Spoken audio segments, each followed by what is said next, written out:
자, 안녕하십니까. 이시면의 주식뉴스공장 5월 네 번째 주간 정리약, 주간에 체크할 때 부분들, 이런 정리 부분들을 진행을 하도록 하겠습니다. 자, 항상 지나오 보면 별게 아닙니다. 자, 먼저 음성 부분들을 조금 업데이트를 좀 시켰습니다. 이거 설정이라든지 그 다음에 장비 부분들 일부 업데이트를 했으니까 보니까 말씀해 주셨던 대로 잡음이 조금 밑에 깔려 있었습니다. 그래서 설정 부분들 바꿨는데 혹시 뭐 별다른 사항 부분 있으시면 댓글로 좀 남겨주셨으면 좋겠다라는 얘기를 좀 드려보면서, 지나와 보면 별게 아니죠. 주간 주말 동안 미국과 중국 완벽한 합의 부분들까지는 아니지만 카카오톡이라도 올려드린 내용처럼 미국이 원하는 방향대로 2조 2천억 달러 규모는 뭐 정확하게 서로 규모를 밝히지는 않았어요. 서로 체면이 있기 때문에 그 부분들을 밝히지는 않았지만, 처음에 우리가 생각해 볼 부분들은 처음에 코멘트했던 금액 대비 거의 더블 이상 무역 적자 부분들 줄이는 방향으로 대부분 결정이 났죠. 여기서 또 중요한 부분이, 그런 내용 부분들이 진행되는데 중국 상해종합지수는 뭐 주간에 체크하신 분들 있으실지 모르겠지만 올라왔어요. 더 우리가 이제 볼 부분이 변곡이라고 말씀드렸던 게 거의 2주 정도 됐나요? 제가 여러분들한테 말씀드렸던 게 상해종합지수 변곡 바닥 찍었다라는 얘기를 좀 드렸고, 그 다음에 뭐 다우지수, 나스닥 다 보면 거의 뭐 5% 전후의 상승 부분들이 좀 진행이 됐습니다. 이제 서서히 워밍업 부분들이 진행이 좀 되고 있다. 우리가 이제 2월달하고 지금 현재 시점 5월달하고는 분위기가 확연히 틀려요. 무역 분쟁 관련된 부분들, 그 다음에 금리 인상, 달러와 강세 보여지는 이 시그널 부분들 보면 더 좋아진 게 있나라는 생각 부분 들 수 있겠지만, 암암리에 여러분들 투자 심리는 지하 3층으로 계속 가고 있고, 그에 반해서 종목군이라든지 특히 지수 부분들은 바닥권에서 터닝하는 모습들이 나오고 있습니다. 항상 보면 따로따로 놀죠. 그러는 사이에 미국의 대표 중용주 러셀 2000 같은 경우에 신고가 파동 부분들이 나가고 있어요.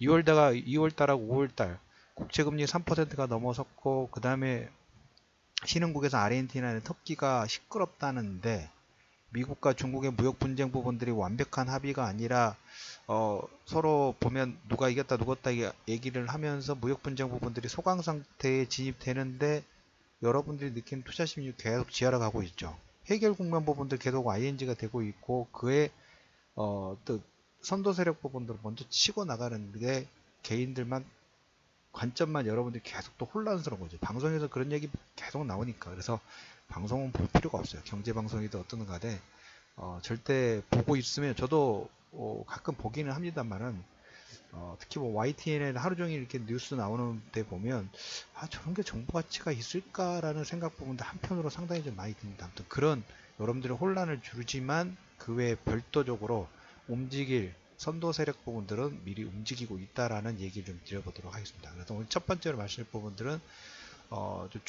주말 동안에 지난주에 러시아 2000 부분들이 계속 고가 돌파 부분들이 진행되고 있고, 상해 종합지수도 1% 이상의 상승 부분들이 진행되면서, 무역 분쟁에서 지난번 첫 번째 주장했던 금액 대비 거의 더블 이상 올라왔는데 왜 상해 종합지수는 올라갈까요? 그렇게 역으로 한번 생각해 보시면 거기에 답이 나올 수가 있겠죠. 그리고 거기에 더 민감한 나라라고, 무역 분쟁에도 민감하고, 그 다음에 금리 인상이라든지 신흥국 쪽의 자금 유출에 어떻게 보면 취약이라는 측면 부분들은 하지만 그래도 영향을 받는 게 중국인데, 왜 지난주에 상해종합지수는 올라왔을까? 이게 모든 답이 투영시킬 수 있는 부분이다 라는 얘기를 좀 드려보도록 하겠습니다. 자, 이번 주 5월 넷째 주간 하루가 내일 월요일에 하루 하고, 그 다음에 화요일 날이 이제 연휴죠. 연휴이기 때문에 상당히 좀 짧게 느껴지는 부분이다만, 이번 주도 상당히 또 많은 게 결정이 됩니다. 특히 한미 정상회담. 지금 풍계리 쪽은 계속 ING가 되고 있습니다만은 23일부터 25일 지금 주말에 2명인가 규순했기 때문에 약간 얽히고 설킨 부분들이 없잖아 좀 있습니다. 얽히고 설킨 부분하고, 지난번 시진핑이 두 번의 정상회담을 통해 가지고 그거죠. 북한의 기존에 누가 더 많은 주도권 부분들을 가져가느냐 하고 해서 시진핑하고 트럼프가 암암리에 둘이 물밑 작업 부분을 하고 있다라는 측면 부분들. 그러니까 북한 같은 경우에는 어떻게 보면 저울질 잘 하고 있어요.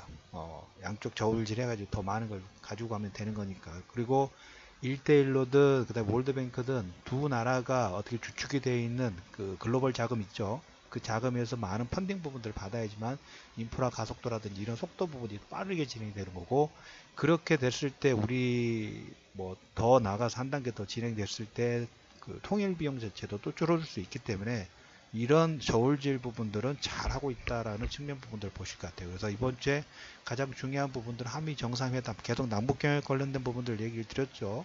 그 부분을 하고, 그 다음에 제가 더 이번 주에 중요하게 생각하는 부분은 23일에 FMC 의사록이 나옵니다.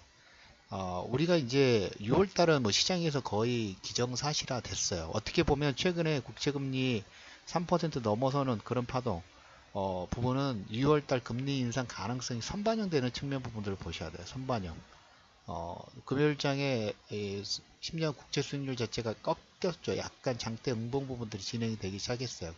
저항대 진입 부분들이 들어가죠. 3% 넘어서 가지고 최근에 가속도 부분이 붙으면서 아르헨티나라든지 터키라든지 이런 그 화폐 가치 부분들이 급락 나오면서 신흥국 위기설 관련된 부분들인데, 이것은 나중에 추후에 제가 한번 별도로 한번 정리를 해드리는 방향들을 하겠고, 그래서 FMC 의사록이 나오는데 우리가 봐야 될 부분들은 항상 속도라 그랬죠. 금리는 속도가 빨라질 것이냐, 올해 3번이냐 4번일 거냐. 대부분의 투자자분들은 4번이 돼서 더 올라가지 않을까, 4번 이상은 절대로 될 일이 없고, 제가 생각하는 부분들은 제가 그냥 개인적으로 예상하는 부분은 3번, 많으면 3번이에요. 그 정도. 그래서 6월 달에 할 것인가 안 할 것인가를 미리 체크해 볼 수 있는 그 컨센서스가 FMC 의사록을 통해 가지고 이게 투영시켜지겠죠. 그래서 뭐 물가라든지 이런 부분들 보면 우리가 급격한 속도 부분들이 완만해요. 완만하기 때문에 FMC 의사록에서 우리가 바라는 부분들은 그거죠. 물가라는 이런 상승 속도 자체가 금리 인상은 진행을 하겠지만 속도 자체가 가파르지 않기 때문에 점진적으로 방향 자체로 진행할 수 있다. 이런 내용들이 미리 반영이 되는 게 러시아 2000이 신고가 부분들 나가고 중용주 쪽에 작은 부분들이 들어가는 하나의 그런 키워드가, 뭐 상해종합지수가 올라간다든가 러시아 2000이 신고가 부분 나간다라든가, 이렇게 지금 지수에 미리 선도 세력 부분들, 그런 자금 집행 부분을 하려고 하면 당연히 미리 그 부분을 체크하고 넘어가겠죠. 그런 선상으로 보시면 될 것 같아요. 그리고 이번 주에 체크할 부분들은 또 이게 있습니다. 시장에서 자금의 흐름 부분들을 보면 우리가 이제 신흥국 쪽이라든지 그 다음에 뭐 채권, 주식 쪽에 작은 부분들이 들어오고 나오고, 글로벌 펀드의 주간 데이터 부분들이 계속 주간마다 업데이트가 돼요. 이번 주에 보시면 우리가 이제 신흥국들에게 자본 유출분 너무 그 신경 쓰지 마세요. 그걸 볼 부분이 아니라 우리가 2월과 5월달 저는 조만간 한번 신고가 파동 부분들 박스권 상단까지 터치 가능성 부분이 있다라는 얘기를 미리 얘기를 좀 드렸었죠. 그 측면 변동사항이 없고, 선진국 쪽에서는 주식형 펀드가 100억 정도 들어왔어요. 선진국 쪽. 그리고 신흥국 쪽은 최근에 2월과 3월, 4월 뭐 국채금리 부분들이 가파르게 반등 부분이 나오면서 위축 부분들이 됐습니다만은, 지난주에 신흥국 쪽 주식형 펀드가 4억 달러 정도 들어왔어요. 반대죠. 채권 쪽에서는 계속 자금이 유출이 되고 있고 주식형 쪽으로 자금이 이동된다고 말씀을 좀 드렸죠. 이건 그레이트 로테이션 관련해서 작은 흐름이 아니라 큰 흐름 부분이에요. 예, 채권 금리 부분이 올라가기 때문에 채권 금리 부분들이 금리 자체가 올라가기 때문에 채권에 의해서 주식 쪽으로 자금 이동 부분들이 계속 진행되고 있다는 그런 모습이 첫 번째. 거기에 이제 신흥국 쪽이라든지 그다음에 선진국보다는 신흥국 쪽에 우리하고 직접적인 영향 부분들이 있습니다만은, 신흥국의 4억 달러 정도 주간 데이터로 유입 부분이 됐고, 그 다음에 조금 전에 말씀드렸던 것처럼 중소형 러셀 지수 2000 사상 최고치 경신에 또 말씀을 드렸죠.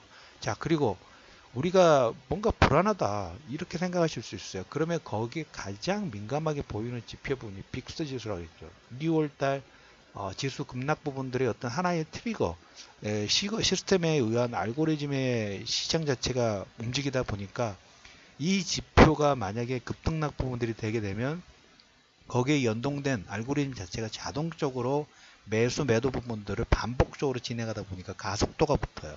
근데 최근에 그 빅스, 만약에 우리가 뭔가 문제 부분이 있다, 무역 분쟁이 커진다, 아니면 뭐 남북 정상, 북미 정상회담 부분들이 문제가 있을 수 있다, 신흥국의 자본 유출 부분들이 가속화될 수 있다, 여러분들이 생각하시는 그런 불안 심리 부분들이 생각하시는 부분이 있다가 하면 빅스 지수가 이렇게 플랫하게 움직일 수가 없어요. 급등락 부분들을 진행하겠죠. 조용합니다. 변동성 지표 부분들이 낮은 수준율 자체로 지금 유지가 되고 있고, 신흥국의 자금 유입 부분들이 되고 있고, 그러면 글로벌 물동량 부분들의 어떤 하나의 인덱스 역할 부분도 하고 있는 발티그님 지수, 뭔가 물동량이 늘어난다는 것은 경기가 활성화되고 있다 하나의 직접적이나 간접적으로 우리가 투영시킬 수 있는 부분이겠죠. 발티그님 지수도 4월 이후에 최근 급한 상승 부분들이 진행되고 있습니다. 조금 지난주에 조정 부분들이 되고 있어요. 중요한 것은 4월 달부터 5월 달에 오면서 이 무역 분쟁 부분들이 여러분들 시끄럽도 박스권에 갇혀서 종목 이렇게 움직이지 않나, 재미없나라고 하는 그 과정 중에 글로벌 경기의 인덱스라고 할 수 있는 발틱 운임 지수는 급한 상승 부분들을 일으켰다는 거죠. 넌센스죠. 시장에서 뭔가 무역 분쟁이나 이런 부분, 국채금리가 상승하고 신흥국이 뭐 제2 IMF가 될 수 있다라고 언론에서 YTN이나 뭐 이런 데서 계속 경제 방송에서 특집 방송으로 얘기를 하지만 정작 실질적으로 팩트 부분들을 그와 다르게 움직이고 있다는 하나의 지표를 보시면 이게 바로 투영시킬 수 있는 하나의 흐름 부분들인 거예요. 그리고 마지막으로 상해 종합 지수도 더 주가 상승 부분이 나오고 있고, 저는 상해 종합 지수 의외로 슈팅 부분들이 나올 수 있는 가능성이 열어둡니다. 다 지난번 2주 전에 3주 전에 터닝했다고 말씀을 드렸죠.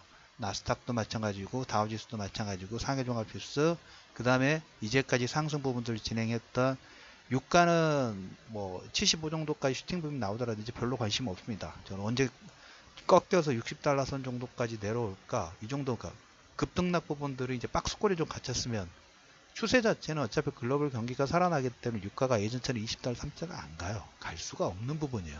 하지더라도 조정 부분들이 더 큰 상승을 위해서, 글로벌 경기 부분이 살아나기 때문에 더 큰 상승을 위해서 이제 너무 최근에 가속도가 붙었으니까 조금 쉬어가라, 이 정도 측면에서 얘기를 드린 거지, 여기에서 뭐 이렇게 다시 급락 나와서 요 정도까지는 절대 될 수가 없어요.